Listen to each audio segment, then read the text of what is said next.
ఒక దైవజనుడు తన స్నేహితుల కొరకు 7 సంవత్సరాలు ప్రార్థన చేశాడంట. ఎన్ని సంవత్సరాలు? తన స్నేహితులు మార్పు కొరకు, వారు కూడా దేవునికి నడిపించబడినట్లు, మారు మనసు రక్షణ పొందినట్లుగా, నిత్య జీవాన్ని వారు కూడా స్వతంత్రించుకునేటట్లుగా, దేవుడు వారిని దర్శించేటట్లుగా, అయ్యా నా స్నేహితులను దర్శించు, వారిలో ఒక మార్పు నేను చూడాలి, వారున్న బంధకాల్లో నుండి బయటికి రావాలి, చెడు వ్యసనాల్లో నుండి బయటికి రావాలి, నిజ దేవుని తెలుసుకోవాలి, వారి పాపాల విషయమై పశ్చాత్తాపడి మారు మనసు పొందాలి, వారు రక్షించబడాలి, వారు బాప్తిజము పొందాలి అని 7 సంవత్సరాలు ప్రార్థన చేశాడంటే. ఈ 7 సంవత్సరాలు ప్రార్థన చేయడం ఒక ఎత్తు అయితే, ఈ 7 సంవత్సరాలలో తన స్నేహితుల్లో ఆ రోజుకి మార్పు రావటం కాదు, పరిస్థితులు చాలా విషమంగా మారిపోతూ ఉన్నాయంట. ఇంకా మరి లోతుగా వారు పాప సంబంధమైన కార్యాల్లోనికి వెళ్ళిపోతూ ఉన్నారంట. ఆ పరిస్థితులు చూస్తున్నప్పుడు తన నోట ఏ రోజు కూడా వీరు మారరు, ఇక వీరి బ్రతుకు ఇంతే అని ఏ రోజు కూడా సేవకుడు పలకలేదంట.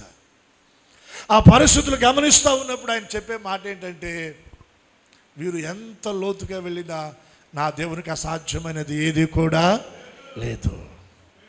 ఖచ్చితంగా నా దేవుడు దర్శిస్తాడు, ఖచ్చితంగా వీరితో నా దేవుడు మాట్లాడతాడు. నా ప్రార్థన వృధా కాదు, నా ప్రార్థన నిష్ప్రయోజనం కాదు, దానికి ప్రతిఫలాన్ని నేను చూస్తాను, మార్పును చూస్తాను అని మాట్లాడుతూ 7 సంవత్సరాలు ప్రార్థన చేశాడంట. 7 సంవత్సరాల తర్వాత ఒక దినాన తన 2 స్నేహితులను దేవుడు దర్శించాడంట. ఒక అద్భుతమైన విడుదల, మార్పు, పాప సంబంధమైన బంధకాల నుండి విడుదల, చెడు వ్యసనాల నుండి విడుదల పొందుకొని వారి పాపాల కొరకే దేవుని సన్నిధిలో మోకాళ్ళ మీద పడి ఏడుస్తూ ఉన్నారంట. దేవుని పాదాలు పట్టుకొని ఏడుస్తూ ఉన్నారంట. వారి పాపాలు ఒప్పుకొని దేవుని దగ్గర కనికరాన్ని, క్షమాపణను పొందుకొని బాప్తిజము పొంది వారు రక్షించబడ్డారంట. దేవునికి స్తోత్రం. నేనేమంటానంటే, నువ్వు దేని కొరకు ప్రార్థన చేస్తున్నావో రోజులు, వారాలు, నెలలు గడుస్తూ ఉన్నాయి. అయితే నువ్వు చేస్తున్న ప్రార్థన బట్టి నువ్వు ఆ తర్వాత మళ్ళీ ఎక్కడ అవిశ్వాసంగా మాట్లాడద్దు. మారడు, మార్పు చెందడు, పరిస్థితులు ఇలాగే ఉంటాయి, ఇక మా జీవితాలు ఇంతే అన్న మాటలు వద్దు. అవి అవిశ్వాసాన్ని తీసుకొస్తున్నాయి. అలా మనం మాట్లాడకూడదు. మనం ఏదైతే ప్రార్థన చేస్తున్నామో దాన్ని దేవుని దగ్గర పొందుతున్నామన్న నమ్మకం మనలో ఉండాలి. మన ప్రార్థనలో ఆ నమ్మిక ఉండాలి.